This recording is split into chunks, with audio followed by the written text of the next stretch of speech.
معرفت بناست چی کار بکنه رفقا؟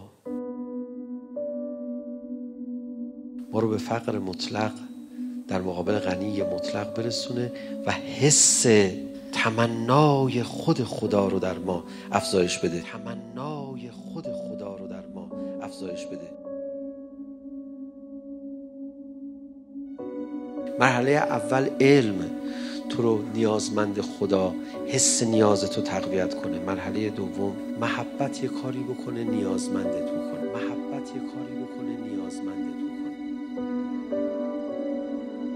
یا فاطمه زهرا، میشه مادر شما امشب اینها رو دستشونو بگیری راه 100 ساله رو یه شبه ببری، از فردا یه حسی توشون بیدار بشه، هی بگن لحظه یه بار خدایا میخوامت، با تو غنی میشم،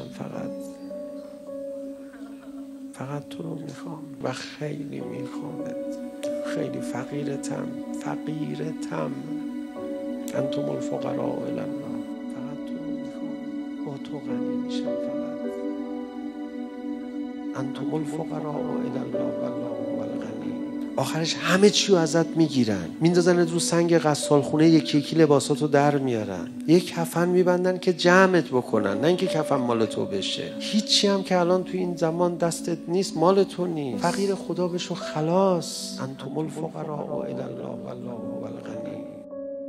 خدا میفرماید این بنده های من سختشونه عاشق من بشن، در اثر این عشق فقیر من بشن، بذار من کمکشون کنم. خب خدا چیکار میکنی برای ما؟ ما میخوایم مزه محبت، کشش اینو بچشیم دیگه، یه کمکی بکن به ما. فراد باشه من برای شما که سختتون عاشق الله تبارک و تعالی بشوید وجه الله رو گذاشتم. وجه الله یعنی اولیاء خدا. علی وجه الله هست به معنای واقعی کلمه، وجه الله هست به معنای. اهل بیت رو گذاشته برای دوست داشتن. دلت که به سمتش کشیده میشه این آغاز ماجراست. دیدی یه دفعه هوس میکنی خدا برم کربلا کنار قبر ابا عبدالله الحسین. میفرماد کسی دوست نداشته باشه بیاد کربلا مؤمن نیست. علامت مؤمن هر چند وقت بار دلش تنگ میشه، برای بین الحرمین دلش تنگ میشه، نمیدونه برای چی میخوام برم کربلا. امشب بگیر از مادرت فاطمه زهرا، بگو مادر قبر تو رو که نمیتونم پیدا کنم، اما شب جمعه شنیدم کربلا، یه شب جمعه همین نزدیکی ها منو ببر، بوی تو رو، ندای تو رو بشنوم.